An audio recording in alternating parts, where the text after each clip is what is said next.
అన్ని నదుల గమ్యం సముద్రం వైపే అంటారు కదా. ఇప్పుడు అన్ని పార్టీల గమ్యం వైఎస్ఆర్ కాంగ్రెస్ పార్టీ వైపే. అది ఓడించడానికే కాదు, వాళ్ళ విధానాలు ఫాలో అవడానికి కూడా. ఒకటి, ఇప్పుడు సంక్షేమ పథకాలు జగన్వే ఫాలో అవటం వాళ్ళు కూడా ప్రారంభించారు. రెండవది కీలకమైనటువంటి అంశం బీసీలది. బీసీ ఎజెండాతో ఇంతవరకు బీసీల పార్టీ అని చెప్పుకునేటువంటి తెలుగుదేశం పార్టీ బీసీలకు భారీ ప్రాధాన్యత ఇవ్వడానికి, అయితే రాయలసీమ లాంటి చోట్లన ఇవ్వాలనుకుంటుందట. వాస్తవంగా జగను మంగళగిరి లాంటి చోట్ల బీసీలకు ఇస్తున్నారు, కదిరి లాంటి చోట్ల బీసీలకు ఇస్తున్నారు. రెడ్ల నియోజకవర్గాల్లో బీసీలకు ఇస్తుంటే తెలుగుదేశం కమ్మ సామాజిక వర్గం ఏరియాలో కాకుండా రెడ్డి సామాజిక వర్గం ఉండే రాయలసీమ ఏరియాలో బీసీలకు ఎక్కువ ఇద్దాం అనుకుంటుంది. అంటే వాళ్ళు గెలవరు అనుకున్న చోట్ల బీసీలకు ఇచ్చి మేము బీసీలకు భారీగా ఇచ్చామని చెప్పుకోవాలనుకుంటుంది. ఈనాడు రాసిన వార్తను చూస్తే అదే అర్థమవుతుంది.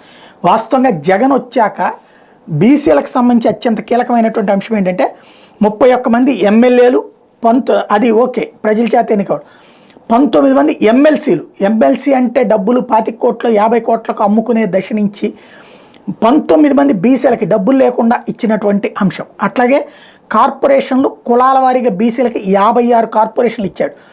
ఇవి కాకుండా మేయర్ పదవులు 9 ఓసీలకి మాత్రమే పరిమితమైనటువంటి నియోజకవర్గాల్లో మేయర్లు 9 మంది బీసీలను పెట్టినటువంటి రికార్డు. అట్లాగే మున్సిపల్ చైర్మన్లు 98 మంది బీసీలను పెట్టినటువంటిది. ఇంతవరకు ఆంధ్రప్రదేశ్ చరిత్రలో పుట్టిన తర్వాత ఎప్పుడు ఆ స్థాయిలో జరగలేదు. అట్లాగే జెడ్పీ చైర్మన్లు 9 మంది బీసీలను పెట్టాడు.